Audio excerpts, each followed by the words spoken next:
You've entered void of rules, where chaos reigns and darkness consumes all.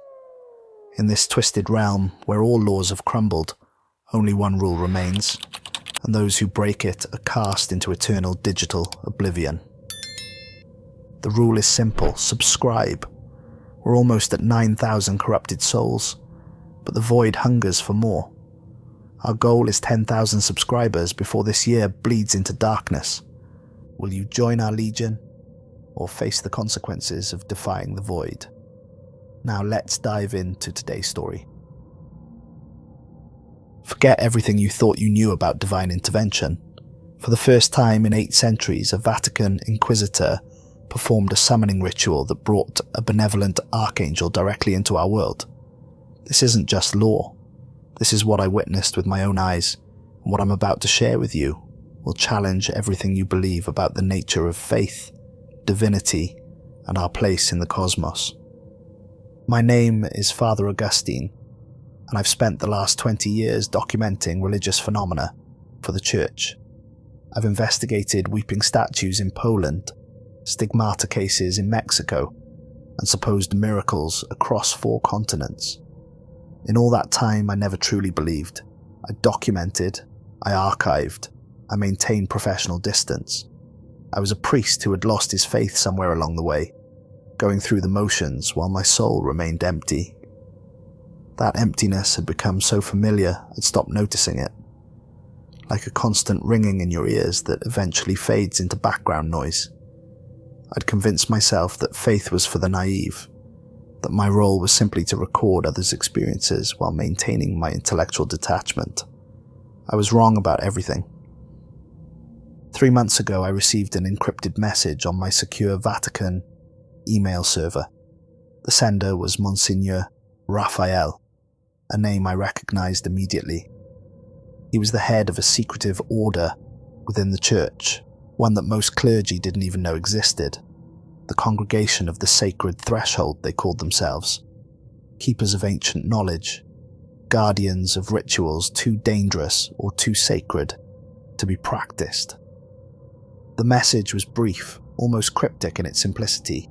Come to Rome, bring your cameras. What you witness will restore what you have lost.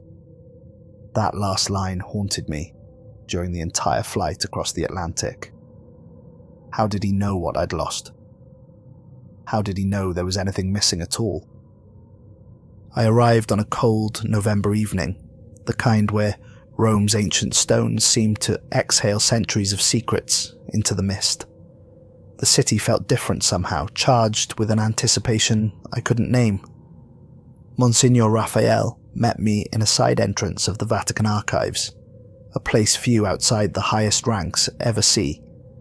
He was older than I expected, perhaps late 60s, with silver hair that caught the lamplight and eyes that carried the weight of terrible knowledge. He wore simple black vestments, but around his neck hung a pendant I'd never seen before. 7 interlocking circles surrounding a single eye. The metal looked ancient, worn smooth by countless hands over countless years. When he gripped my hand in greeting, his strength surprised me. This was not a man weakened by age or doubt. Father Augustine, he said, his voice carrying an accent I couldn't quite place, something that suggested he'd learned Latin before his native tongue. Thank you for coming. I know you have questions. His eyes studied me with an intensity that made me feel transparent, as if he could see straight through to the hollow place where my faith used to live. I told him I had nothing but questions, and he smiled sadly, a smile that suggested he'd once had questions too, before he found answers he never wanted. He gestured for me to follow, and we descended through corridors I didn't know existed, past libraries containing books that predated the printing press, past chambers where the air itself felt thick with age and sanctity. The temperature dropped with each level we descended, and I found myself checking over my shoulder, feeling watched by the painted eyes of saints in centuries-old frescoes. Finally, we entered a small room lit by a single lamp, its flame casting shadows that seemed to move independently of any breeze. On the table between us lay a leather-bound tome, its cover decorated with symbols that made my eyes water when I tried to examine them too closely. It was as if the markings refused to be fully perceived, sliding away from direct observation like oil on water. Raphael placed his hand on the cover with reverence, the way you might touch the face of someone you loved. "For 800 years, he began, his voice dropping to barely above a whisper, "my order has preserved a ritual. It was discovered by Cardinal Innocent during the Fourth Crusade, hidden in a monastery in Constantinople that was burning when he found it. The monks there had died protecting this book, their bodies arranged in a circle around it. They claimed it dated back to the time of Solomon himself, to the days when angels walked openly among men, and the veil between worlds was thinner than parchment." I set up my camera on the table, instinct taking over even as my mind raced with implications. My hands were steadier than I expected. 20 years of documentation had trained me to function even when my thoughts were chaos. "What kind of ritual?" I asked, though part of me already knew the answer, could feel it in the weight of the air, in the way the lamplight seemed to bend around that ancient book. Raphael opened it carefully, revealing pages of text in languages I couldn't identify, the words seeming to shimmer and shift as the light played across them. "A summoning," he said, and the word hung in the air between us like a verdict. Not of demons or dark spirits, but of an archangel, specifically Raziel, the keeper of divine secrets. The angel who gave Adam the book of knowledge after the fall, who taught humanity the sacred names of all things, who stands at the veil between earthly and divine understanding.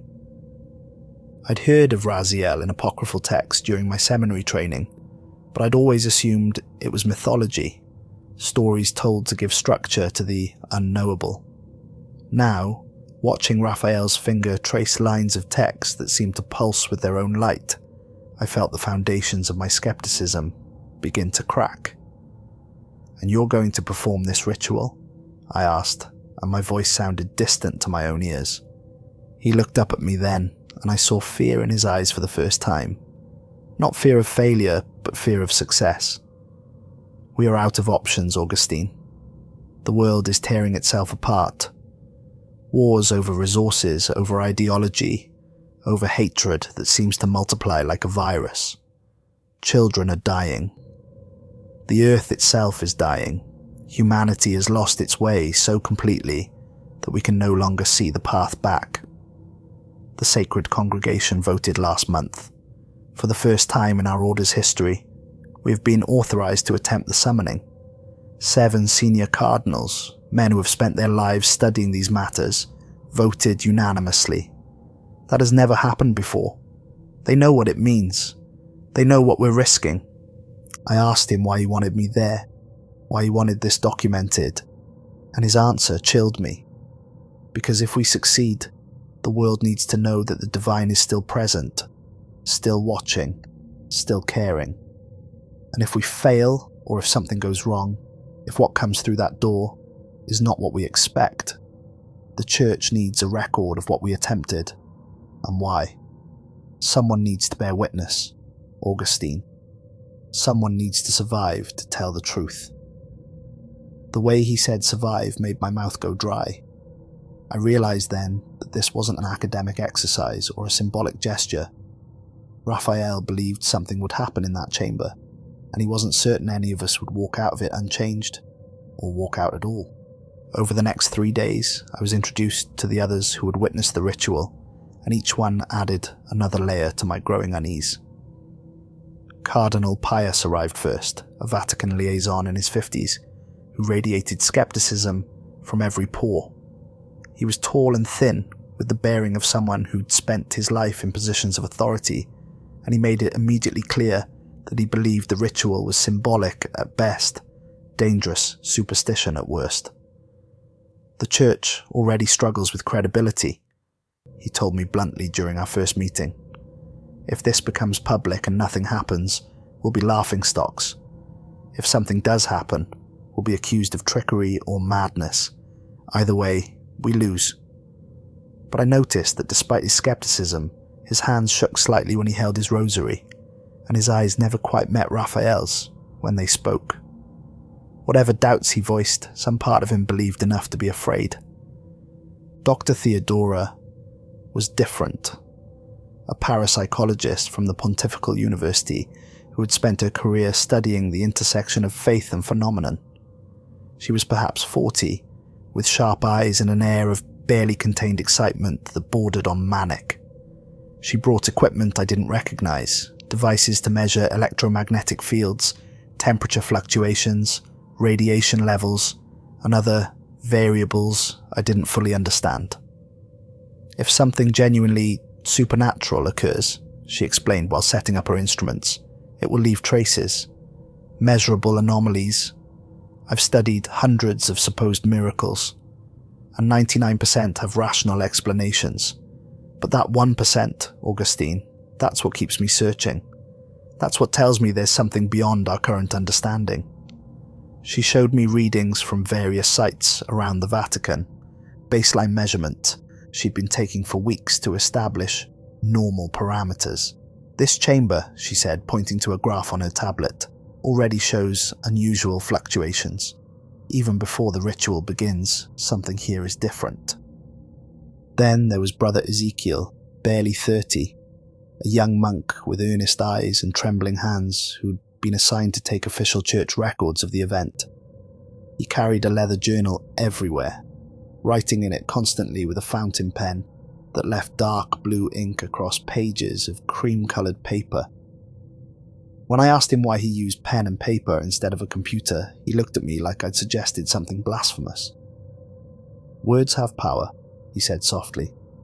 "The act of writing, of forming letters by hand, creates a connection between thought and record that typing cannot match. If I'm to witness something sacred, I want my record of it to be sacred too, created with intention and care." He was terrified. I could see it in the way he jumped at sudden noises, in the way he prayed constantly under his breath, but he never once suggested leaving. His faith was absolute, in a way mine had never been, even before I lost it. Sister Magdalena was the one who truly fascinated me, though. She was the linguist who had spent 3 years translating the ritual text, and when I interviewed her for my preliminary documentation, she spoke with a mixture of awe and terror that made my skin crawl. We met in her office in the archives, a small room, absolutely packed with books and manuscripts, some so old they had to be handled with special gloves. The language shifts, she explained, showing me the translation notes, pages covered in her precise handwriting and multiple colours of annotation. It begins in Aramaic, simple phrases of calling and invitation. Then it transitions through ancient Hebrew, becoming more complex, more specific. But then it shifts into something older, something I couldn't identify at first. I searched for months, consulting with experts in dead languages, comparing it to everything from Sumerian to Sanskrit. Finally, I found a match in Enochian texts from the British Museum, documents that most scholars dismiss as 16th century fabrications. But the language in this ritual predates those texts by centuries. Either someone fabricated evidence going back to the Crusades, or those Enochian documents were copying something genuinely ancient. She pulled out a photograph of one of the ritual pages, the symbols strange and angular, looking almost alien. The language of angels, some scholars call it, though most won't say that out loud for fear of being laughed out of academia. But that's what it is, Augustine, or at least that's what it claims to be. The ritual essentially builds a bridge, a calling across dimensions of reality we don't normally perceive. Each word is like a coordinate, specifying not just meaning, but spiritual location, vibrational frequency, intentional resonance. It's incredibly precise. One word out of place, one syllable mispronounced, and at best nothing happens. At worst, she trailed off, and I had to prompt her to continue. At worst, you might call something else, something that's waiting for any door to open, any bridge to form. There are things in the spaces between spaces, Augustine. Old things.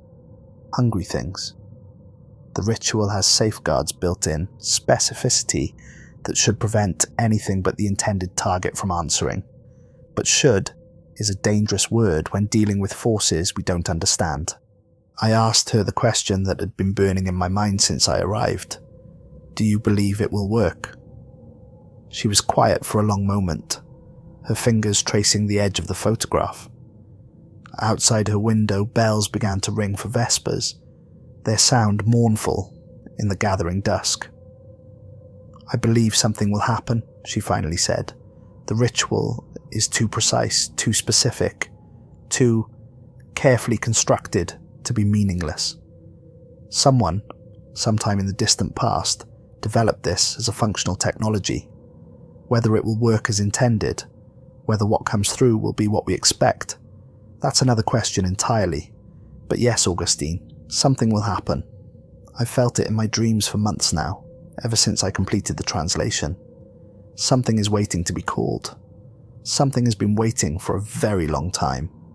The ritual chamber was prepared over those 3 days, and watching the process was like observing an elaborate surgical preparation. It was located deep beneath the Vatican, in catacombs that dated back to Rome's earliest Christian communities, maybe even earlier. Raphael led us down through tunnels that appeared on no official maps, past burial niches where early martyrs had been laid to rest, past chambers where ancient priests had performed mysteries now lost to history. The air grew colder and damper with each level, until our breath misted white and the walls glistened with moisture. Finally, we reached the ritual chamber, and the moment I stepped inside, I felt something shift in my chest, a pressure that made it hard to breathe. The room was circular, perhaps 30 feet across, with a domed ceiling covered in faded frescoes of angels and saints. But these weren't the gentle, beautiful angels of Renaissance art. These were the biblical angels, the terrifying ones covered in eyes and wings, burning with holy fire, the kind that always appeared with the command, "Be not afraid," because their true forms were too overwhelming for human minds to process. In the center of the dome was a circular opening, sealed with stone, and around it was carved text in the same strange angular script I'd seen in the ritual book.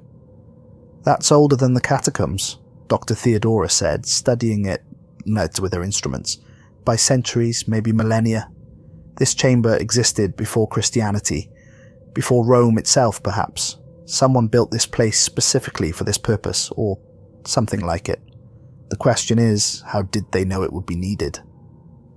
7 bronze braziers were positioned around the room in a perfect circle, each one standing about 4 feet tall and ornately decorated with more of those eye-watering symbols. Raphael explained that each brazier would hold a different incense, substances gathered from 7 different continents, each one corresponding to a specific spiritual frequency. "Frankincense for purification," he said, showing me small chunks of golden resin. "Myrrh for connection to the divine. Sandalwood for grounding. The others are rarer, more difficult to obtain. One comes from a tree that grows only in a specific valley in Tibet, tended by monks who harvest it once every 7 years. Another is derived from a flower that blooms for a single night in the Amazon, and only during certain lunar phases. Each substance has been blessed by holy men and women from different traditions, because this ritual transcends any single faith. It speaks to something older and more universal." Raphael himself prepared the floor, and this process took almost 2 full days. Using consecrated salt that had been blessed by 3 different popes, salt that had been kept in sealed containers for decades, he drew intricate circles and symbols across the stone. I watched him work for hours at a time, never consulting notes or references, creating the design purely from memory after months of study. His hands moved with absolute precision, every line exactly the right thickness, every symbol perfectly proportioned, At the center was a large circle, perhaps 8 feet in diameter, left completely empty and waiting. Around it, phrases in multiple languages spiraled outward like a labyrinth, Hebrew and Aramaic, and that strange angular script all woven together into a design so complex it hurt to look at for too long. Each symbol has meaning, he explained during a rare break, his voice hoarse from hours of concentration. Each word serves a purpose. This isn't magic in the fairy tale sense, Augustine. It's more like a spiritual technology, a precise sequence of intentions and invocations designed to thin the veil between our world and the divine realm. Think of it as tuning a radio to a specific frequency. The ritual creates resonance, harmonics that attract the attention of the intended entity. But like a radio, if you're off by even a fraction, you might pick up something else entirely, something you weren't trying to reach. He showed me his hands then, and I saw they were blistered and raw from handling the salt, despite the fact that he wore thin gloves. "The salt burns," he said quietly. "Consecrated substances recognize unworthiness, and I'm deeply unworthy of what I'm attempting. But unworthiness has never been a barrier to divine grace. If it were, none of us would ever experience the sacred." For those 3 days, Raphael fasted completely. He drank only water that had been blessed by 3 different popes, water that had been preserved in sealed crystal vials for decades, some bottles dating back almost a century. The water was crystal clear but seemed to shimmer slightly in the light, as if it contained something more than hydrogen and oxygen. I watched him grow thinner, more gaunt, his cheekbones becoming prominent and his eyes sinking into their sockets. But paradoxically, he also seemed to become more present, more focused, as if by denying his body he was strengthening something else, some other aspect of his being. His eyes grew brighter, almost luminous, and when he spoke his voice carried a resonance it hadn't had before, as if other voices were layering beneath his own, harmonizing in frequencies just below the range of normal hearing. By the 3rd day, Raphael looked like a man standing at death's door, but there was a peace in his expression I'd never seen in anyone before. He spent that final day in silent prayer, kneeling before the empty circle in the ritual chamber, his lips moving soundlessly for hours. I filmed him from a distance, not wanting to intrude on what was clearly an intensely personal communion. At one point, I swear I saw light emanating from his body. Just for a moment, a soft golden glow that surrounded him like a second skin before fading. Dr. Theodora's instruments went haywire during that moment, needles jumping across dials, digital readouts showing impossible numbers before resetting themselves. She showed me the data later, her hands shaking with excitement or fear, or both. "That shouldn't be possible," she whispered. "Those readings would require an energy output equivalent to a lightning strike." But there was no sound, no ozone smell, no physical damage. Where did that energy come from? Where did it go? On the evening of November 13th, everything was ready. The ritual was set to begin at sunset, at that liminal time between day and night when the veil between worlds was said to be thinnest. I positioned my cameras at 4 corners of the chamber, wanting to capture every angle, every moment of what was about to occur. The technical part of my mind took over, helping me avoid thinking too much about what those cameras might actually record. Dr. Theodora set up her equipment, sensors and monitors, creating a strange juxtaposition with the ancient setting, modern technology attempting to measure something that predated science by millennia. Cardinal Pius sat in a chair against the wall, rosary in hand, his lips moving in constant silent prayer. His skepticism seemed to have evaporated over the past 3 days, replaced by something else, something that looked like resignation or acceptance. Brother Ezekiel stood with his journal ready, pen poised, his hands shaking so badly I wondered if he'd be able to write at all. At 6:47 in the evening, as the last rays of sunlight filtered through cracks in the ancient stone far above us, Monsignor Raphael entered the chamber. He wore ceremonial robes I'd never seen before, crimson and gold embroidered with symbols that seemed to move when you weren't looking directly at them. The fabric looked ancient, probably centuries old, and I wondered how many times these robes had been worn, how many other rituals they had witnessed. That seven-circled pendant hung prominently on his chest, catching the lamplight and throwing strange shadows across the walls. In his hands he carried the ancient tome, open to a specific page marked with a purple ribbon, and his fingers trembled slightly as they touched the parchment.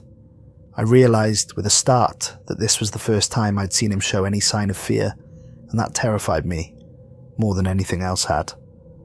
"I want you all to understand something before we begin," he said, his voice echoing strangely in the dome chamber, seeming to come from everywhere at once.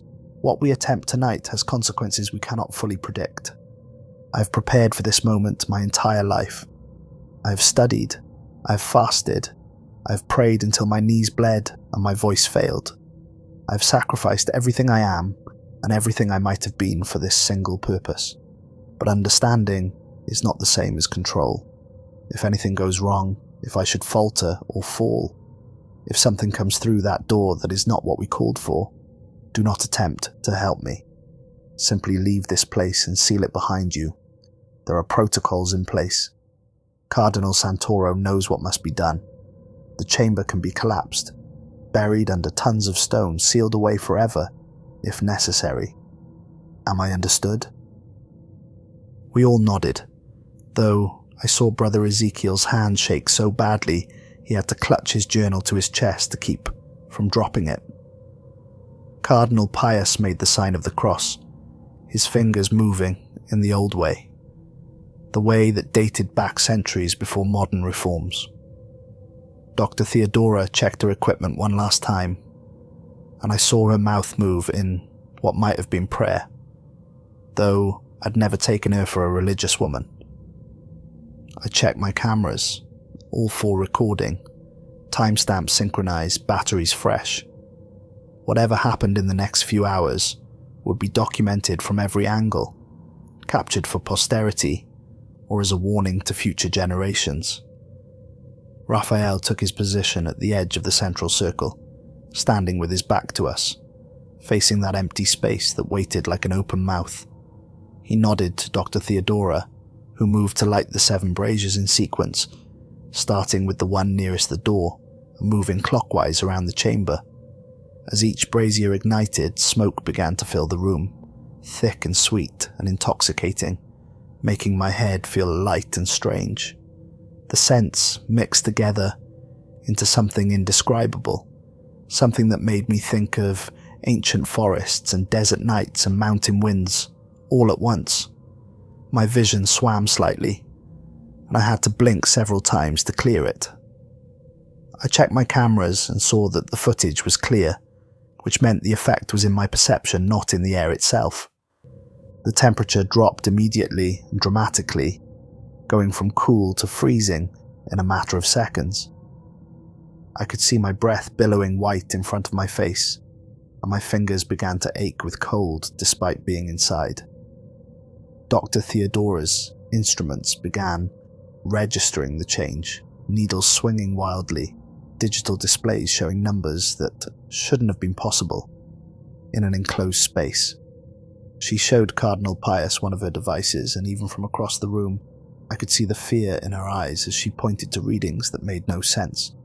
The Cardinal's face went pale, and he clutched his rosary so tightly I heard the beads clicking together. Brother Ezekiel began writing frantically, trying to capture every detail before they faded from memory, his breath coming in short, sharp gasps that clouded the air around him. At 6:51 in the evening, by the timestamp on my cameras, Monsignor Raphael began to chant.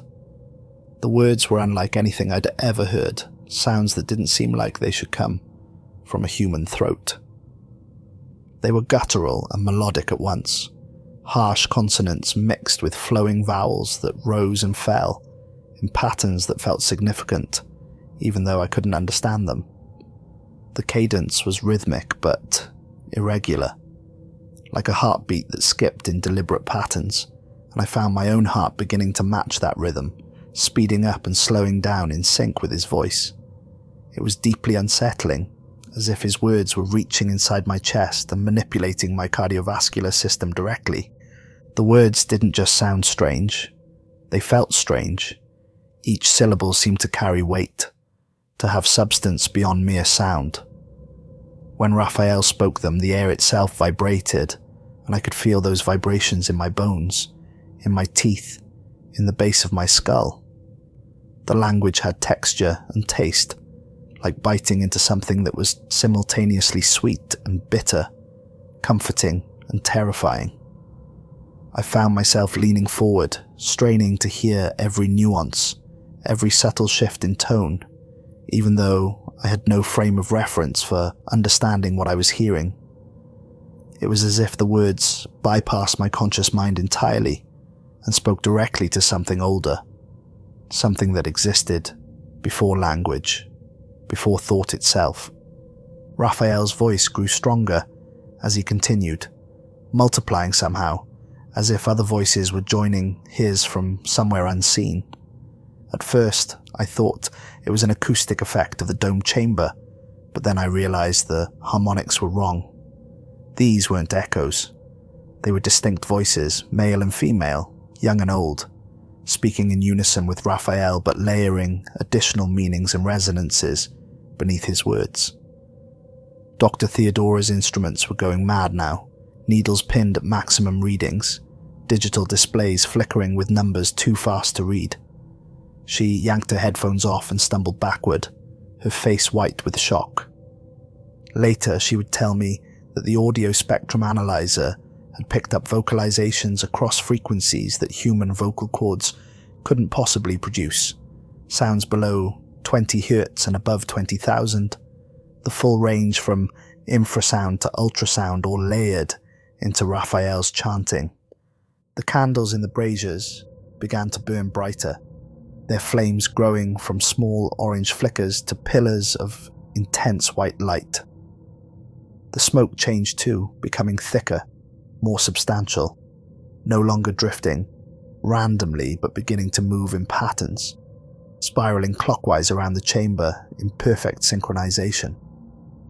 The temperature continued to drop, and I saw frost beginning to form on the walls, intricate crystalline patterns spreading across ancient stone like living things, growing and branching with mathematical precision. My cameras recorded all of it, the timestamps marking each impossible change, documenting the slow transformation of a physical space into something else, something that obeyed different rules.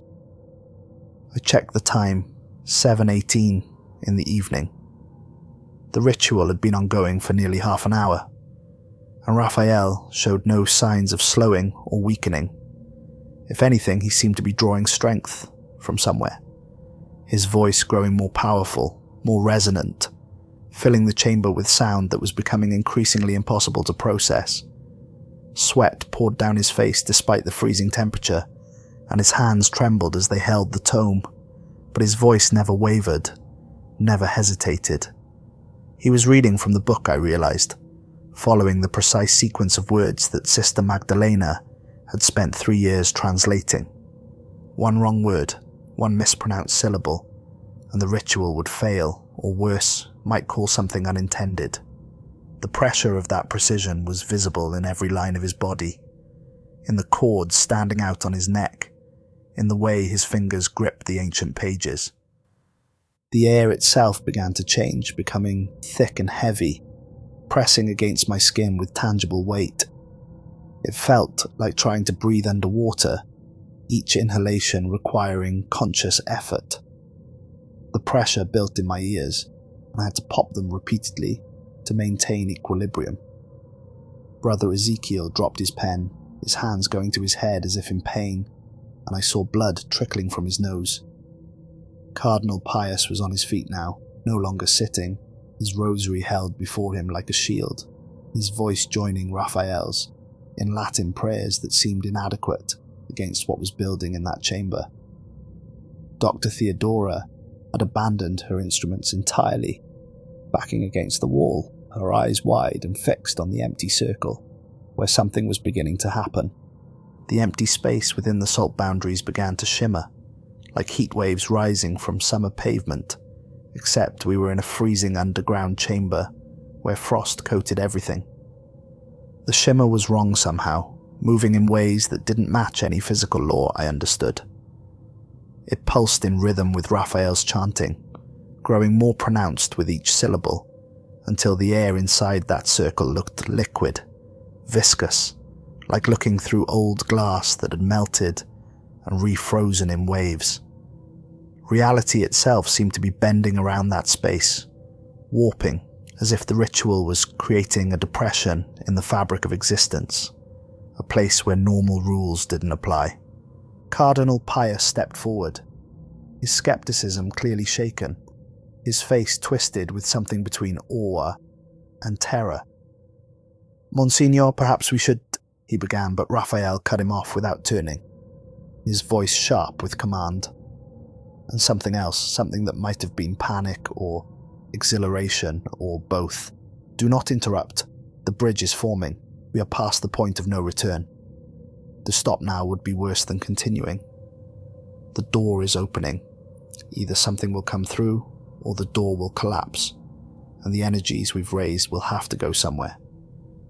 Would you prefer that discharge to happen with no guidance, no control?" The thought of all that building power releasing randomly into an enclosed space with 5 fragile human bodies made my blood run cold. I backed towards the wall, keeping my cameras running, but putting as much distance as possible between myself and that writhing circle. Raphael raised his arms, the book balanced impossibly on his upturned palms, supported by nothing but air and will. His voice rose to a crescendo, the layered harmonics becoming so complex and overwhelming that I had to cover my ears. But the sound came through anyway, vibrating through the stone floor, through the walls, through my bones themselves. The crescendo built and built, impossible volumes of sound filling a space that should have had physical limits to what it could contain, and then Raphael spoke a single word. I cannot reproduce that word here. I was forbidden from including it in my documentary, and truthfully, I don't think I could speak it even if I wanted to. The human mouth wasn't designed to make that sound, but I can tell you what it felt like to hear it. Like every bell in every church in the world, ringing simultaneously, like thunder contained in a whisper, like the first sound ever spoken in the universe, the word that separated light from darkness and being from void. It was a name, I realized, the true name of the angel we were calling, and hearing it spoken aloud was like having my soul grabbed and shaken. The central circle exploded with light, not metaphorically.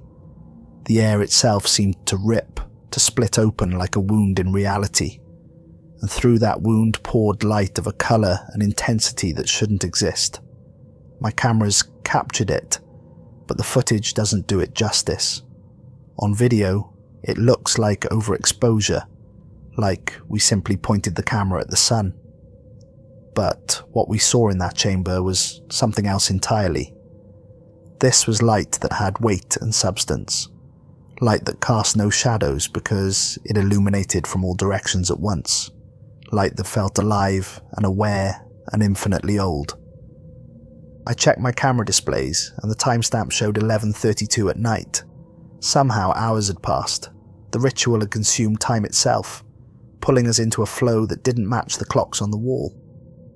4 hours had felt like minutes, as if we'd been caught in a temporal eddy while we chanted and watched and waited for something to answer our call. The realization was disorienting, vertiginous, and I grabbed the wall for support as my sense of reality tilted sideways. The light was golden, warm, despite its intensity, and it grew from a pinpoint to fill the entire circle, 8 feet of radiant, impossible brilliance. Reality bent around it, warped like space-time around a massive gravitational field, and I understood, with sudden clarity that we were looking at a hole punched through the fabric of normal space, a tunnel connecting our chamber to somewhere else, somewhere that existed in dimensions our brains weren't equipped to process. Dr. Theodora's equipment died all at once, every device short-circuiting simultaneously, sparks flying from monitors and sensors in a cascade of electrical failure. She jumped back, nearly falling, her mouth open in a scream I couldn't hear over the sound of the world breaking open. Cardinal Pius was on his knees now, his rosary clutched so tightly the beads were cutting into his palms, blood trickling between his fingers. He was praying in Latin so old I barely recognized it. Phrases from the earliest liturgies, back when Christianity was still secret and dangerous, when people died for their faith regularly. His face was wet with tears, and I realized he was experiencing something beyond terror or awe, something that transcended normal emotion entirely. Brother Ezekiel had abandoned his journal, his hands clasped in prayer so intense his whole body shook, tears streaming down his face, his lips moving in wordless pleading or worship or both. And then, in the center of that impossible light, something took shape. A figure began to materialize, forming from the radiance itself, condensing out of pure energy into something that had form and substance. It started as a vague outline, humanoid in the loosest sense, but as it solidified, it became more defined, more present, until I was looking at something that was definitely there, definitely real, occupying space in our world despite having come from somewhere else entirely. A being stood in the center of our ritual circle, and every assumption I'd ever made about the nature of reality shattered in that instant. It was humanoid, roughly 8 feet tall, but somehow its presence filled the entire chamber, as if physical size was only a small part of its actual extent, the visible tip of something that existed across multiple dimensions simultaneously. I struggled to look at it directly, my eyes wanting to slide away, my brain unable to fully process what I was seeing. It was as if this being existed at a higher resolution than normal reality, with more detail, more presence, more existence packed into each square inch than should be physically possible. Wings unfurled from its back, vast and magnificent, and calling them wings felt inadequate. They were structures of light and shadow woven together, in patterns that hurt to contemplate, feathers that looked solid one moment and ethereal the next, arranged in geometric configurations that suggested meaning I couldn't grasp. The wings moved with sound that wasn't quite sound, more like music translated into physical sensation, like wind through leaves mixed with water over stones, mixed with harmonies my brain wanted to call singing, even though there were no words. Each movement sent ripples through the air, visible distortions that reminded me of heat shimmer, and I realized I was seeing the being's interaction with our atmosphere, watching it displace space itself as it moved. The face was both beautiful and terrifying, features that were almost human but refined beyond humanity, perfected in ways that made my heart ache to witness. The proportions were subtly wrong for a human face. Ratios of eyes to nose to mouth shifted just enough to create an uncanny valley effect, except, instead of seeming artificial or wrong, these proportions felt more correct, as if human faces were rough approximations, and this was what we were supposed to look like, the template we'd been copied from, and diminished in the translation. The skin, if it could be called skin, glowed with an inner radiance, like molten gold made, soft and living, pulsing with light that seemed to come from beneath the surface, as if the being's entire body was a container for something even more radiant within. But the eyes were the worst and the best part. They were vast, containing depths that suggested entire galaxies, entire dimensions of existence I couldn't comprehend. Looking into those eyes was like staring into infinity, and having infinity stare back with complete understanding. I saw stars being born and dying in those eyes, saw civilizations rise and fall, saw the entire sweep of cosmic history compressed into a single moment of perception. They held knowledge beyond measure, awareness beyond time, compassion beyond human capacity for empathy. And they were looking at me, at all of us, seeing us completely, understanding us entirely, knowing every thought we'd ever had, every choice we'd ever made, every fear and hope and dream that had shaped our existence. The being wore robes that seemed to shift and change even as I watched, sometimes appearing as simple white cloth, sometimes as armor made of light itself, sometimes as something I couldn't identify, forms that didn't match any human category. The robes moved in wind that didn't exist, flowing with currents I couldn't feel, and I realized they were responding to something else, some other form of energy or force that we simply weren't equipped to perceive.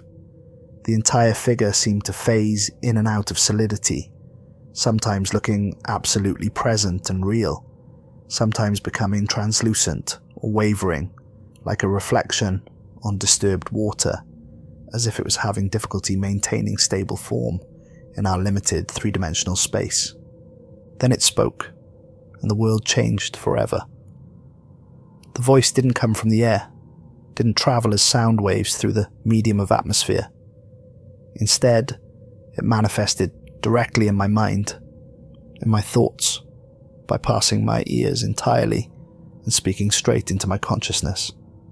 It was warm, like honey, deep, like thunder rolling across distant mountains, gentle, like a mother's lullaby sung to a frightened child, and overwhelming, like a storm that could erase civilizations.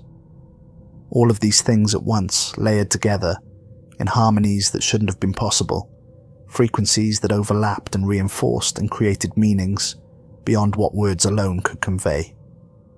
I am Raziel, keeper of divine secrets, guardian of the book of knowledge, witness to the first dawn and the last night. I stand at the threshold between what is known and what cannot be known. I taught Adam the names of all things. I showed humanity how to read the stars and count the days. I am the voice that whispers in dreams and the light that guides in darkness. Why have you called me to this realm, children of dust and divinity, fragments of the eternal made temporary, sparks of consciousness exploring the strange and beautiful prison of flesh? Monsignor Raphael collapsed to his knees, the tome falling from his hands and hitting the stone floor with a sound like thunder. He was crying openly now, tears streaming down his gaunt face, but his voice remained steady, powered by something beyond physical strength. "Great Raziel," he said, and his voice was small and human and achingly sincere. "We have called you because humanity stands at the edge of darkness. We have forgotten the sacred. We have turned from each other, from compassion, from the divine spark that unites all living things. We are destroying ourselves and our world, killing the very planet that gives us life, slaughtering each other over resources and ideologies and ancient hatreds that no one can remember the origins of. We call upon you for guidance, for intervention, for hope, that there is still a path back from the abyss we're walking toward." The Archangel moved, though saying it moved doesn't capture what actually happened. One moment it was in the center of the circle, and the next it was beside Raphael, towering over the prostrate Inquisitor. There was no transition, no crossing of the space between, just an instantaneous change in location, as if the being had simply decided to exist in a different place and reality had obliged. Those massive wings folded against its back, and I saw they cast shadows that didn't match their physical form, shadows that seemed to contain entire landscapes, cities and forests and mountains visible in the darkness they created. Raziel reached down, and a hand of living light touched Raphael's head. Fingers that looked solid but also translucent, resting on silver hair, and the Monsignor gasped. His back arched, every muscle in his body going rigid, and for a moment he glowed with the same radiance as the angel, as if light was being poured into him, filling him up from the inside, until he couldn't contain it anymore, and it spilled out through his skin. His eyes went wide, pupils dilating, until the irises almost disappeared, and I realized he was seeing something, experiencing something that the rest of us couldn't perceive. Then the light faded and Raphael slumped forward, supported only by the angel's hand, breathing hard like he'd just run a marathon. "Rise, faithful servant," Raziel said, and the voice was gentler now, more human in its inflection, though no less overwhelming in its presence. "You have sacrificed much to bridge this gap between realms. You have fasted until your body is failing, prayed until your soul is raw, studied until your mind can barely contain the knowledge it holds. I see your heart. I see your intentions. They are pure, though purity alone is not always enough. You seek to save your species from itself, but I must tell you a hard truth. Salvation cannot be imposed. It must be chosen again and again, in countless small moments by billions of individual souls. That is the burden and the blessing of free will." Raphael stood shakily, supported by some invisible force that held him upright even though his legs were trembling. "Then we are doomed," he whispered. "If it depends on individual choice, on everyone choosing correctly, we cannot succeed. Humans are flawed. We are selfish. We are short-sighted. We will not choose wisely enough, not in the numbers needed to change our course." "You misunderstand," Raziel said, and now the angel turned, examining each of us in turn with those galaxy-containing eyes. When that gaze fell on me, I felt exposed in a way I'd never experienced before. It was as if every thought I'd ever had, every secret shame, every hidden fear, every small cruelty and petty jealousy was laid bare and examined.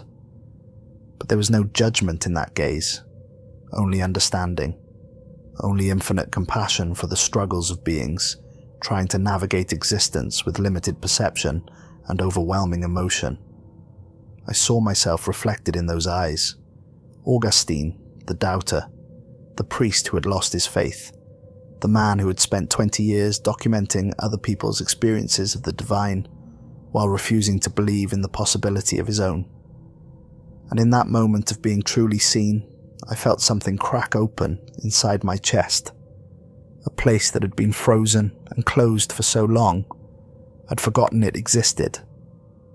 "You capture light and time," Raziel said, looking at my cameras with what might have been curiosity. "You preserve moments, anchor memories against the tide of forgetting. You create records so that what happens once might be understood forever. This is good work, Augustine of the doubtful heart. You think your lack of faith makes you unworthy, but doubt is not the opposite of faith. Certainty is. Doubt keeps you searching. Doubt keeps you honest. Doubt keeps you humble enough to be surprised by truth when you finally encounter it." I couldn't speak. My throat had closed completely, overwhelmed by the presence of this being and by the accuracy of what it had said. It knew me, truly knew me. Not just surface facts, but the core of who I was, the essence beneath all the pretense and performance. And it wasn't disappointed or disgusted by what it found there. It simply understood, the way you might understand why a child cries when it falls, comprehending both the pain and the fear, and the desire for comfort that drives the response. Raziel moved to the wall of the chamber, and where its hand reached out, reality became negotiable. The angel touched ancient stone, fingers of light pressing against rock that had stood for thousands of years, and for an instant the wall became transparent. Not glass transparent, but truly transparent, as if matter itself had become optional, as if the stone was just one possibility among many, and the angel was showing us others. Through that impossible window we saw not the catacombs beyond, but something else entirely. Stars, galaxies, the vast cosmic dance of creation itself. Worlds beyond counting, some teeming with life, others barren and beautiful in their desolation. Dimensions of reality layered like pages in an infinite book, each one containing its own physics, its own rules, its own forms of existence, so alien we couldn't begin to comprehend them. You see, Raziel's voice was gentler now, almost tender, the way a parent might speak when trying to explain something important to a child who isn't quite ready to understand. This is the truth your science glimpses in quantum mechanics and relativity, the truth your mystics dream of in meditation and prayer, the truth your children intuitively understand before the world teaches them limitation. All things are connected. All consciousness is part of a greater whole. Separation is an illusion created by the limits of your perception. You are not separate from the divine. You are not separate from each other. You are not separate from the stars or the stones or the smallest bacterium. You are all expressions of the same underlying reality, the same infinite consciousness exploring itself through countless temporary forms. The vision faded slowly, reality reasserting itself, the wall becoming solid stone again, but nothing felt the same. The air in that chamber had changed fundamentally. It still felt charged with power and meaning, but now it also felt sacred, in a way I'd never experienced before, as if by opening that window, Raziel had sanctified the space, making it permanently holy, a place where the boundary between worlds would always be thinner than elsewhere. I looked around at the others and saw my own transformation reflected in their faces. We had all been changed by what we'd witnessed. We would never see reality the same way again. Cardinal Pius found his voice, though it came out rough and uncertain, stripped of the confidence he usually carried. Great Raziel, if all is connected as you say, why is there so much suffering? Why does the divine allow such cruelty, such pain? Children starve while others feast. The innocent die while the guilty prosper. If we are all part of some greater consciousness, how can it permit such imbalance, such injustice? The Archangel turned to face the Cardinal, and I saw something like sadness in those cosmic eyes, an ancient sorrow for questions that had been asked 10,000 times in 10,000 languages by countless souls struggling to understand why existence included pain. Because, Pius who questions, the divine gave you the most sacred gift of all, choice, free will, the ability to create your own path, to choose love or fear, compassion or cruelty, connection or isolation. Every moment of your existence is a crossroads where you decide who you will be and what you will create. Intervention from above would negate that gift. It would make you puppets dancing on strings, programmed automatons incapable of genuine growth or authentic love. We can guide, we can inspire, we can illuminate possibilities, but we cannot choose for you. That would destroy the very thing that makes you beautiful, makes you significant, makes your existence meaningful. Pius was shaking his head, tears streaming down his face. But the suffering, the endless, pointless suffering. Nothing is pointless, Raziel said, and now its voice carried layers of meaning that went beyond words, communicating directly in feelings and understanding. Suffering teaches compassion. Darkness reveals the value of light. Limitation makes you cherish the infinite. You are here in these temporary bodies, in this limited three-dimensional reality, precisely to learn lessons that cannot be learned in the infinite perfection of the divine realm. You chose this existence, all of you, before you were born, selecting the challenges you would face, the lessons you would learn, the growth you would experience. From your current perspective, trapped in linear time, it seems like suffering has no purpose, but from a higher vantage point, from the perspective of the soul that chose this incarnation, every moment of pain is a step toward greater understanding, greater capacity for love, greater expansion of consciousness. The Archangel moved through the chamber, and where it passed, the air seemed to sing, to vibrate with harmonics that made my bones resonate and my heart race. It approached Dr. Theodora, who stood pressed against the wall, her scientific mind visibly struggling with the impossibility of what she was witnessing. Her instruments lay in ruins around her feet, sparking and smoking, years of research equipment destroyed in an instant by proximity to something that operated on principles the technology couldn't measure or withstand.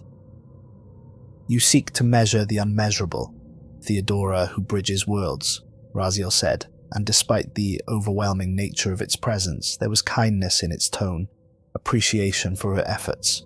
This is not foolish. Science and spirit are not enemies. They are different languages describing the same truth, different tools for exploring the same underlying reality. Your instruments can detect the ripples of the divine, even if they cannot contain it. You measure electromagnetic fields and quantum fluctuations, and you are measuring the same thing mystics call spirit or life, force or divine energy. The labels differ, but the substance is identical. Continue your work. Bridge those worlds. Help others understand that rationality and spirituality are not opposites, but complementary approaches to understanding existence. Dr. Theodora's face was wet with tears. Her usual scientific detachment completely shattered. "But I destroyed so much," she whispered. "I dismissed so many people's experiences because I couldn't measure them, couldn't quantify them. I was so arrogant, so certain that if my instruments couldn't detect it, it wasn't real." "And now you know better," Raziel said gently. "That is growth. That is why you are here, in this moment, witnessing what your instruments cannot record. You needed to experience directly what cannot be contained in numbers or graphs. But do not abandon your science. Integrate it. Use it. Help others understand that the material and spiritual are not separate realms but different aspects of a unified whole. You are uniquely positioned to serve as a translator between worlds." The angel moved to Brother Ezekiel, who stood frozen in awe, his journal abandoned on the floor, ink spreading from where his pen had fallen. The young monk was trembling, his faith, which had seemed so absolute, now tested by direct confrontation with the object of that faith. It's one thing to believe in angels, I realized. It's something else entirely to stand in the presence of one and feel the weight of actual divinity pressing against your limited human consciousness. "Write this, young scribe," Raziel said, and its voice held a note of command that made the words feel like a sacred charge, a mission being assigned. "Write everything. Let those who come after know that the divine is not distant, not uncaring, not absent. It simply waits for you to recognize it in yourselves. Record what you have seen tonight, but more importantly, record what it meant, how it felt, what it taught you about the nature of existence. Your words will reach people your actions never could. Your testimony will plant seeds in minds that will grow into forests of understanding. This is your purpose, Ezekiel. You are not merely a witness. You are a bridge between this moment and every future moment when someone reads your account and remembers that miracles are real." Brother Ezekiel dropped to his knees, overcome, his voice breaking as he tried to speak. "I'm not worthy. I'm nobody. I'm just a monk who copies manuscripts and prays poorly and doubts constantly despite trying not to." "Perfect," Raziel said, and I heard something like laughter in that cosmic voice, warm and genuine. "The worthy never doubt their worthiness, and that makes them dangerous. You are exactly who should bear this witness. Someone who understands the difficulty of faith, the constant struggle between belief and doubt. Your honesty will make your account trustworthy. Your humility will make your words powerful. Write it all, Ezekiel. Write the fear and the wonder and the confusion. Write how it felt to stand in the presence of something your mind couldn't fully process. That is the truth others need to hear. Then, Raziel returned to the center of the circle, and its voice filled every corner of the chamber, filled my mind, filled my soul with meaning so dense and profound, I could barely contain it. My chest felt tight, my breathing shallow, every cell in my body vibrating with the weight of what was about to be said. I have come because you called, faithful Raphael, but I bring you no miracles that you do not already possess. The power to save yourselves has always been within you. What I offer is not salvation, but reminder, not rescue, but recognition. Listen carefully, for this is the knowledge I am permitted to share. 3 truths, 3 keys, 3 lights in your darkness. Remember them, live them, teach them. These are not new revelations, but ancient wisdom that you have forgotten, buried under centuries of distraction and complexity. The Archangel raised one hand, and the first finger glowed with brilliant light that seemed to pulse in rhythm with my heartbeat, as if the truth it represented was somehow alive, somehow connected to the fundamental processes that kept me living and breathing. First truth, you were never meant to be alone. The greatest lie the darkness whispers is that you are separate, isolated, individual islands in an uncaring universe. This is false. Fundamentally, completely, absolutely false. Every thought you think sends ripples through dimensions you cannot see, affecting the quantum field that underlies all reality. Every emotion you feel changes the energetic fabric of existence, creating resonances that influence everything around you in ways both subtle and profound. Every act of love strengthens the bonds that hold creation together, literally reinforcing the connections between all things. Isolation is an illusion created by the limitations of your senses, by the fact that you perceive yourself as ending at your skin. But you do not end there. You extend infinitely in all directions, connected to everything that is, was, or ever will be. When you hurt another, you hurt yourself. When you heal another, you heal yourself. This is not metaphor. This is physics, at a level your science is only beginning to glimpse. A second finger joined the first, doubling the light, and I had to squint against the brilliance even as I found myself leaning forward, desperate not to miss a single word, a single nuance of what was being revealed. Second truth, every act of genuine kindness ripples through dimensions you cannot perceive. When you choose compassion over cruelty, when you offer love instead of fear, when you extend your hand to lift another up instead of stepping on them to climb higher yourself, you are performing miracles. Small miracles, perhaps, miracles that go unnoticed and unrecorded, but miracles nonetheless. These acts echo through time in ways you cannot imagine. They inspire others who witness them, who then inspire others in turn, creating cascading chains of positive change that extend far beyond what you could accomplish through direct action. They change outcomes in subtle ways, tipping probabilities towards better futures, making unlikely goods more likely to occur.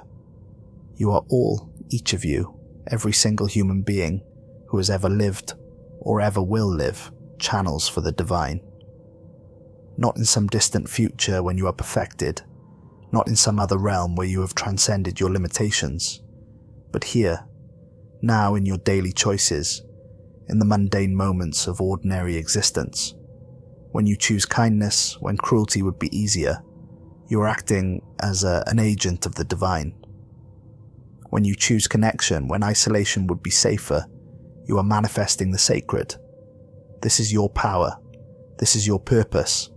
Not grand gestures or heroic sacrifices, though those have their place, but the accumulated weight of countless small choices toward light instead of darkness.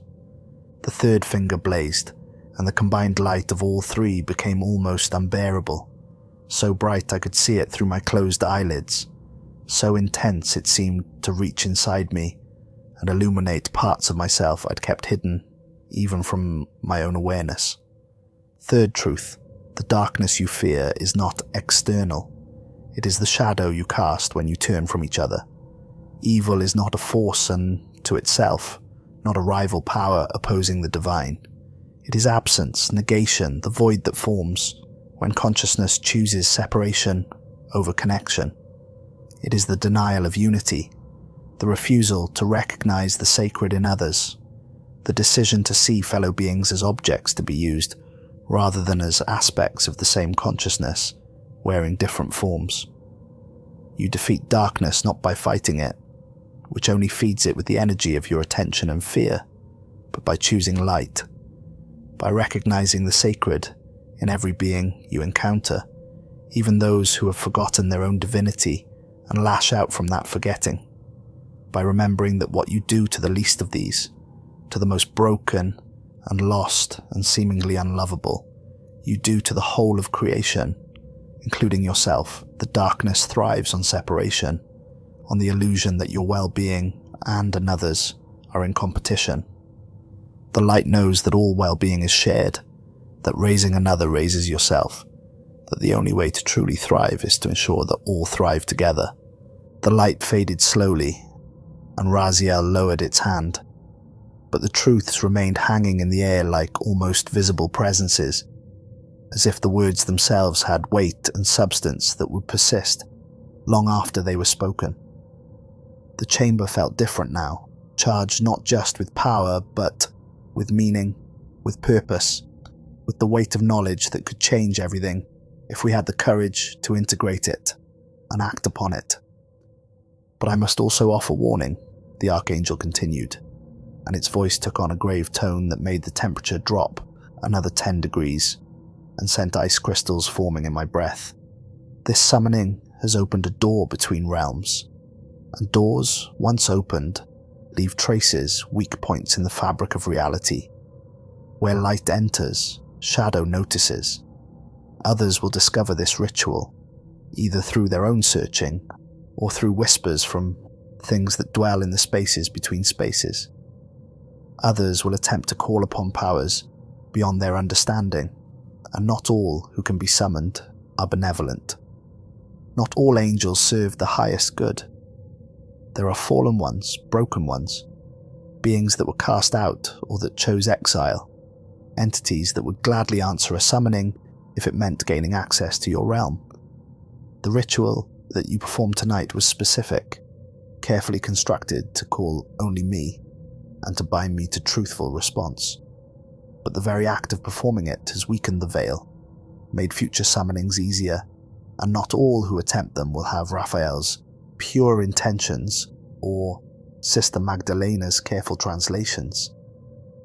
Monsignor Raphael stepped forward, his voice hoarse but steady, powered by decades of devotion and the absolute certainty of purpose. What must we do? How do we prevent others from making this mistake? We called you in desperation, believing we had no other choice, but I will not be responsible for unleashing something worse upon the world. The ritual must be sealed, Raziel said, and as it spoke, I saw knowledge flowing into Raphael, information being transferred directly from the angel's consciousness into the Inquisitor's mind. Raphael's eyes went unfocused, seeing something internal, receiving instructions that weren't being spoken aloud. Divided. Scattered across 7 churches on 7 continents. Never again gathered in one place. Each portion must be hidden in a location of genuine faith, protected by communities that maintain true devotion. Not merely institutional religion, but actual living connection to the divine. I will give you the locations, inscribe them upon your heart and memory.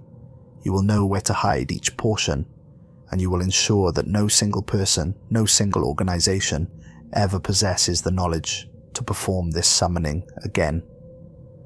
Cardinal Pius stepped forward, his face anguished, years of certainty crumbling into confusion and fear.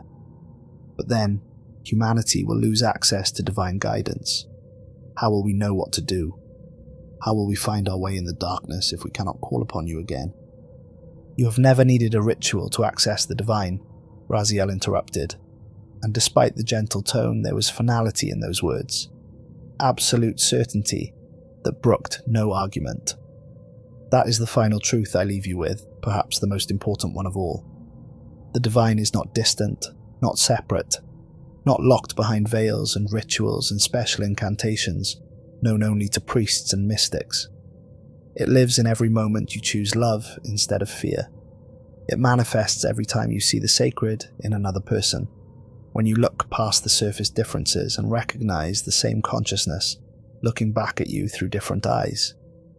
It speaks through every act of genuine compassion, every choice to connect instead of isolate, every decision to build up instead of rip down. You do not need angels to save you. You do not need prophets or saviors or divine interventions.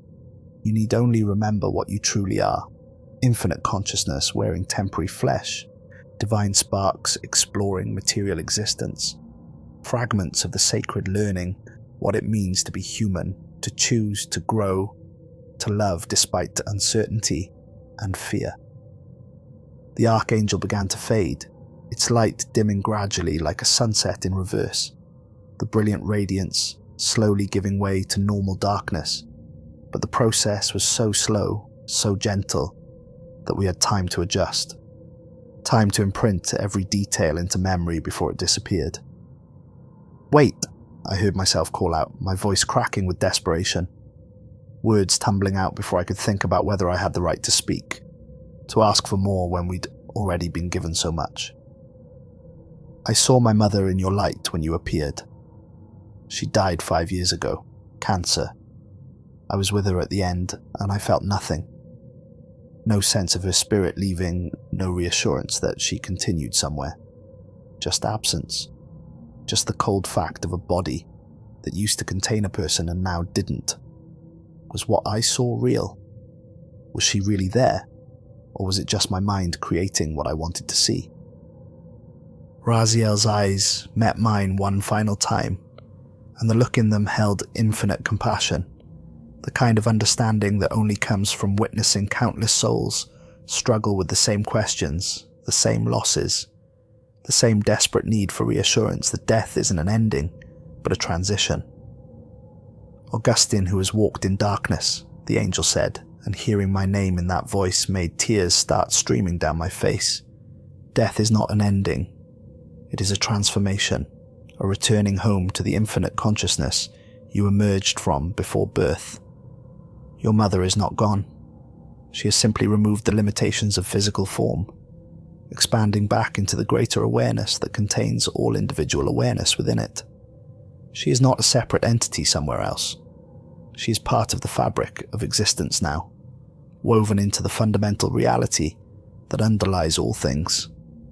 Unlimited by flesh, unrestricted by time, freed from pain and fear and all the sufferings that accompany material existence.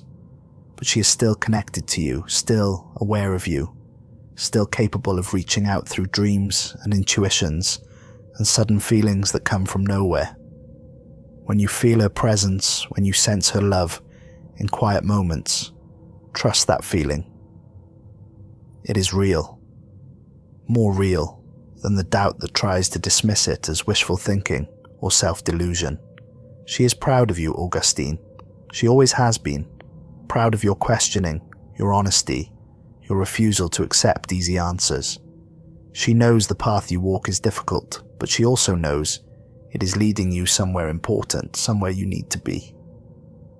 Tears were streaming down my face now, years of grief and loss and emptiness breaking open inside me like a dam giving way. The faith I had lost, the connection I had mourned, all of it came flooding back in a moment of pure understanding. Not belief based on what others told me, not faith sustained by institutional authority or philosophical arguments, but direct knowledge based on what I had witnessed, what I had felt, what I knew in the deepest part of my being to be true. My mother wasn't gone. Nothing was ever truly lost. Everything that had ever existed continued to exist in some form, transformed but not destroyed, changed, but not eliminated. "Remember," Raziel said, and now its voice was fading too, becoming softer, more distant, as if the angel was speaking from farther and farther away, even though its form remained visible in the circle. "Divinity is not distant. It is not locked in churches or temples, not reserved for the faithful or the righteous, not accessible only through special rituals or sacred texts. It lives in every choice you make toward love instead of fear, in every moment you choose connection over isolation, in every breath you take with gratitude and awareness instead of taking existence for granted. You are not separate from the divine, struggling to reach something far above you. You are expressions of it, temporary individuations of infinite consciousness, exploring what it means to be limited, to be mortal, to exist in time and space and physical form. You are the divine discovering itself through your experiences, learning about love and loss and joy and suffering through your lives. Every moment of your existence matters. Every choice you make ripples through reality in ways you cannot measure. You are all, each of you, infinitely valuable and infinitely connected." The light collapsed inward, folding into itself in a way that didn't match any physics I understood, contracting from an 8-foot figure down to a point of brilliant radiance suspended in mid-air, and then with a sound like a bell being struck in a vast cathedral, it was gone. The circle was empty. The ritual was complete. The summoning had succeeded, and now ended, and we were alone again in a chamber deep beneath the Vatican, 5 human beings trying to process what we had just experienced. The darkness that followed was profound, absolute, made more intense by the brilliance that had preceded it. For several seconds I couldn't see anything, my eyes overwhelmed by the transition from impossible light to normal shadow. Then, gradually my vision adjusted, and I could make out the others by the dim glow of my camera displays and the last embers in the braziers. The chamber felt empty now in a way it hadn't before, as if Raziel's presence had filled a space I hadn't known was there, and now that the angel was gone, the absence was palpable, a vacuum that made the room feel colder and smaller, and somehow less real. The air still smelled of rain and ozone, of something clean and new, like the atmosphere after a lightning strike. The salt circles remained undisturbed on the floor, perfect geometry still intact, but they no longer glowed or pulsed with power. They were just salt again, ordinary and mundane, the sacred charge that had flowed through them dissipated back into whatever realm it had come from. I looked at my cameras and confirmed they were still recording, still capturing footage that would later show distortions and light where the angel had stood, but nothing that adequately conveyed what we had actually witnessed. We stood in silence for several minutes, none of us able to speak, unable even to look at each other directly, as if eye contact would shatter whatever fragile understanding we were each building in our own minds about what had just happened. The silence was heavy but not uncomfortable, the kind of quiet that follows profound revelation, when words feel inadequate, and anything you might say would diminish the experience rather than honor it. Monsignor Raphael was the first to move, and the spell broke. His legs gave out, strength finally deserting him after 3 days of fasting and 4 hours of ritual and the impossible effort of bridging worlds with nothing but words and will. Brother Ezekiel and I rushed to catch him before he hit the ground, each of us grabbing an arm. I was shocked by how light he was, how much weight he'd lost in just 3 days. He felt like a bird in my hands, hollow-boned and fragile, as if he'd burned through everything solid in his body to fuel the ritual. "I'm all right," he whispered, but his voice was barely audible, a thin rasp that suggested his throat was raw from hours of chanting in languages human vocal cords weren't designed for. "I'm all right. It worked." God help us all, it worked. I saw things, Augustine. While I was chanting, while the ritual was building, I saw through the veil. I saw the architecture of reality, the underlying structure that your science calls quantum fields and superstrings, and dark matter. It's all the same thing. It's all consciousness, all divine awareness, exploring itself through infinite forms. Every particle is aware. Every wave function is a choice being made. The universe isn't dead matter following blind laws. It's alive, aware, intentional in ways we can barely conceive. Cardinal Pius sat heavily in his chair, his face pale, his hands shaking so badly he could barely hold his rosary. The beads were slick with blood from where they'd cut into his palms, but he didn't seem to notice or care about the pain. "I saw things too," he murmured, his voice hollow, stripped of the certainty that had defined his entire career. "In the light, when Raziel looked at me, I saw every time I chose dogma over mercy, every time I turned someone away who needed help because they didn't fit my understanding of righteousness, because they were divorced or gay or questioning, or simply different from what I thought a good Catholic should be. I saw the pain I caused, the damage I did in the name of protecting doctrine, and I saw that it all matters. Every choice, every moment, every word, spoken in kindness or cruelty, it all matters.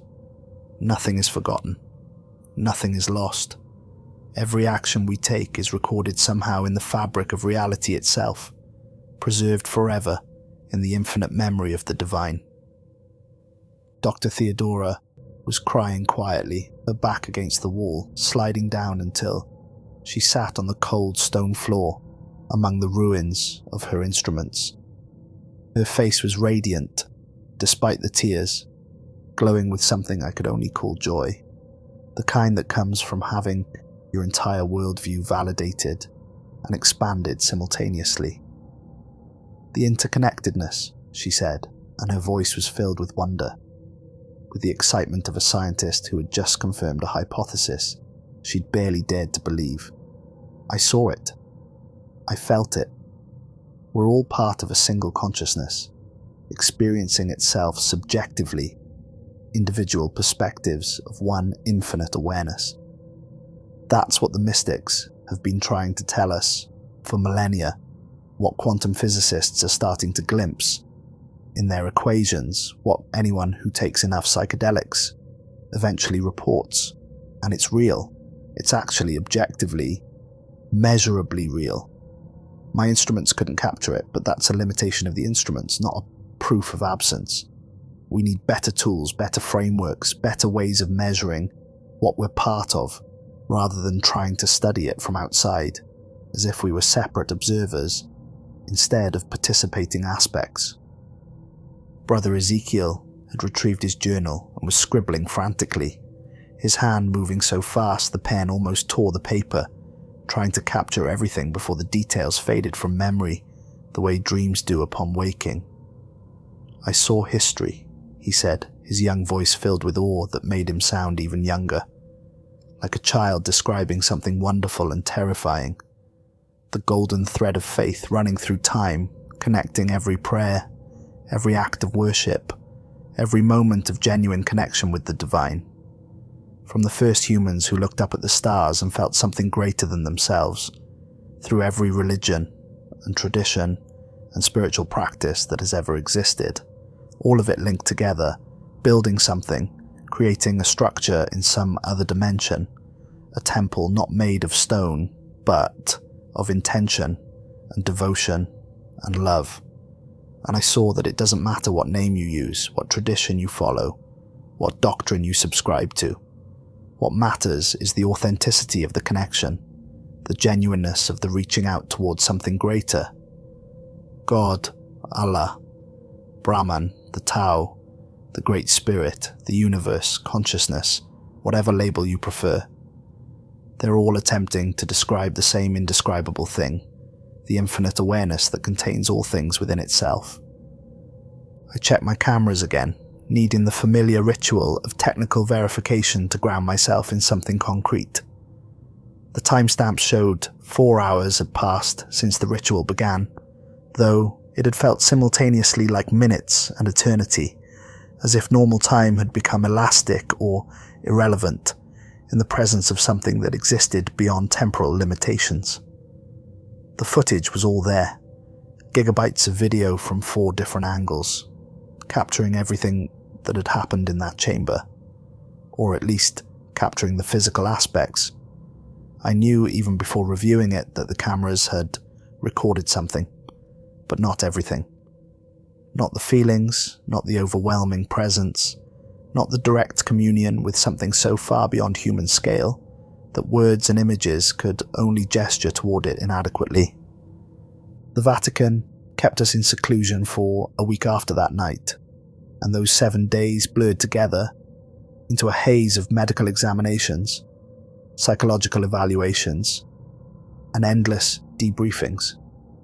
They needed to understand what had happened, needed to hear our testimonies separately and together to check for consistency, needed to decide what to do with the knowledge and the documentation we had brought back from our encounter with the divine.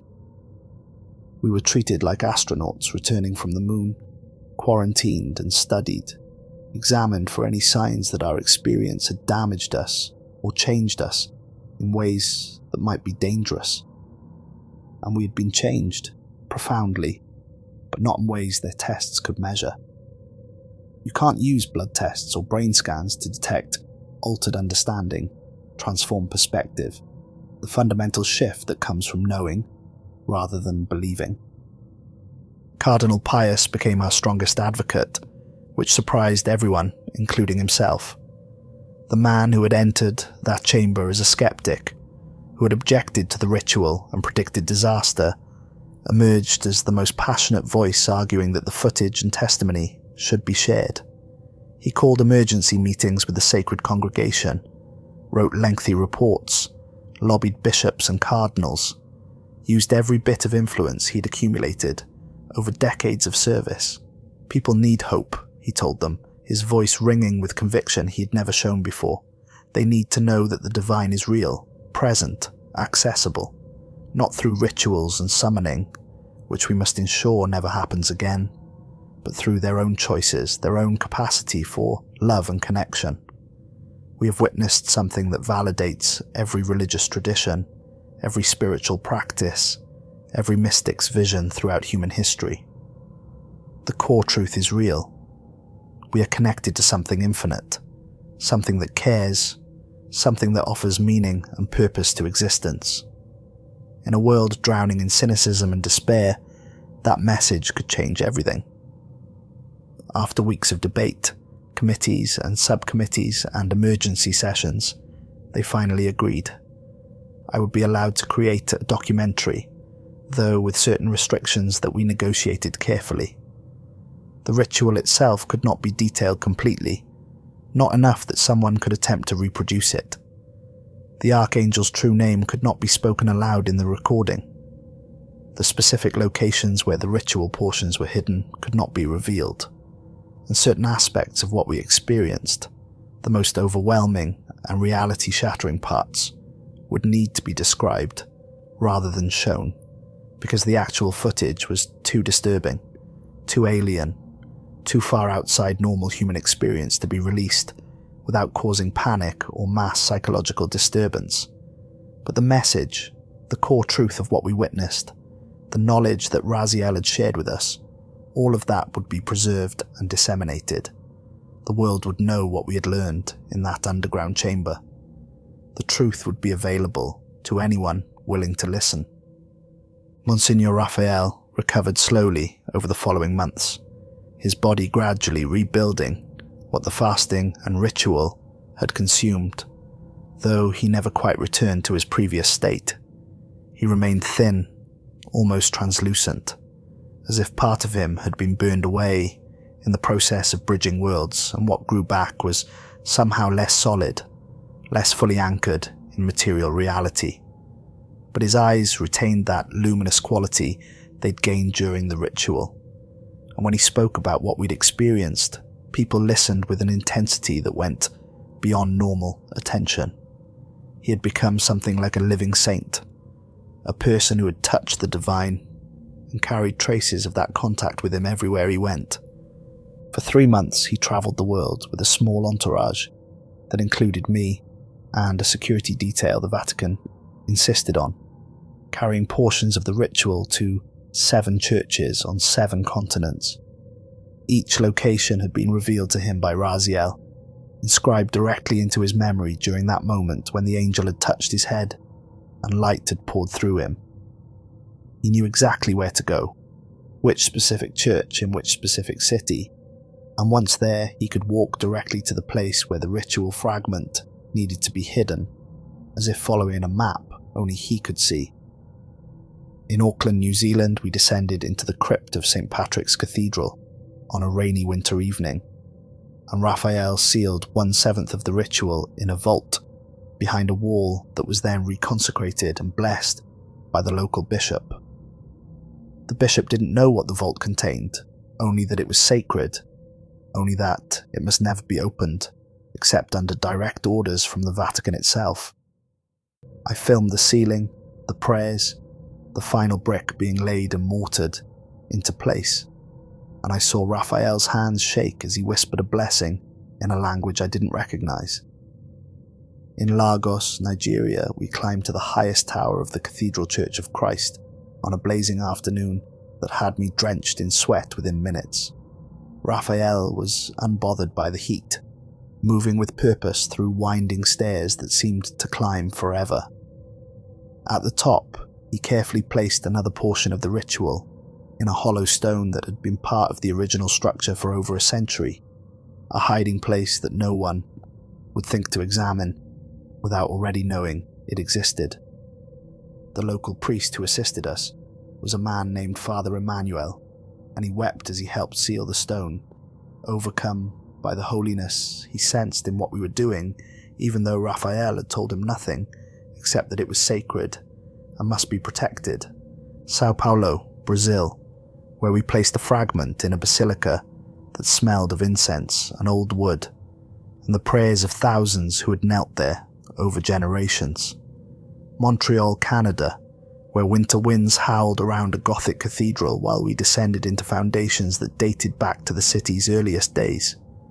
Mumbai, India, where we worked by candlelight in a church that served a tiny Christian minority in a predominantly Hindu city, and where the local priest understood without being told that we were dealing with something that transcended any single religious tradition. Prague, Czech Republic, where we hid our fragment in a church that had survived communist oppression and Nazi occupation, that had stood for 600 years as a testament to faith's persistence. Sydney, Australia, where we completed our task in a modern church that incorporated Aboriginal spiritual symbols alongside Christian iconography, a place that already understood the unity underlying all spiritual traditions. In each city, Raphael performed the same ritual.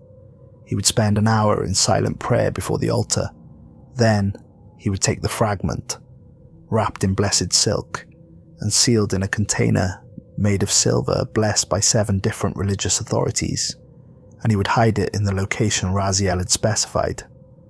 Then he would lead us in prayers of protection and sealing, building spiritual barriers around the fragment, so that even if someone found it physically, they would not be able to access it spiritually, would not be able to use it or understand its significance. "It's better this way," he told me during our final interview, conducted in a small cafe in Sydney overlooking the harbour, watching ferries move across water that sparkled in the afternoon sun. He looked tired but peaceful, the kind of peace that comes from completing a life's purpose. The ritual was never meant to be used regularly, Augustine.